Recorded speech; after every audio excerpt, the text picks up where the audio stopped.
జగన్ మొన్న సమీక్షా సమావేశాలు నిర్వహించారు. ఆ సందర్భంగా ఆయన మాట్లాడినటువంటి మాటలు పబ్లిక్కి ఇవ్వబడ్డాయి.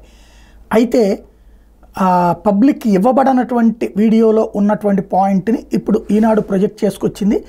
ఫలితాలు చూశాక షాక్ అయ్యా, ఇదేంటి ఇంత చేస్తే ఈ రిజల్ట్ ఏంటి, అసలు అన్నీ వదిలేసి హిమాలయాలకు వెళ్ళిపోదాం అనిపించింది అని ఆయన అన్నారట.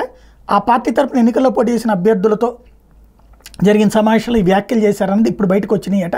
అంటే ఎవరో చెప్పు ఉండాలి అందులో ఉన్నటువంటి వాళ్ళు. ఫలితాలను చూసినప్పుడు తన మానసిక పరిస్థితి గురించి నేతలకు వివరించే క్రమంలో ఆయన ఈ మాట్లాడినట్టు తెలిసింది. నిజంగా వెళ్ళిపోదామని అనిపించింది. ఆ షాక్లోంచి బయటకు రావడానికి 2-3 రోజులు పైనే పట్టింది. కానీ ఎన్నికల్లో సీట్లు రాబోయినా 40% ఓట్లు మన పార్టీకి వచ్చాయి. అంటే అంత పెద్ద సంఖ్యలో జనం మన పట్ల నమ్మకాన్ని పెట్టుకున్నారు. అది చూశాకనే మనం నిలబడాలి, మనకు ఓట్లేసిన జనం కోసం పనిచేయాలనిపించింది. దాంతోనే మెల్లగా ఫలితాల నుంచి బయటకు వచ్చా.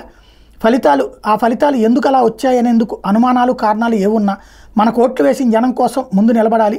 సర్వేలు చేయించాం, వాటిలో ఎక్కడా వ్యతిరేకత రాలేదు, అందువల్లే కాన్ఫిడెంట్గా ఉన్నాం. కానీ ఫలితాలు ఇంకోలా వచ్చాయి.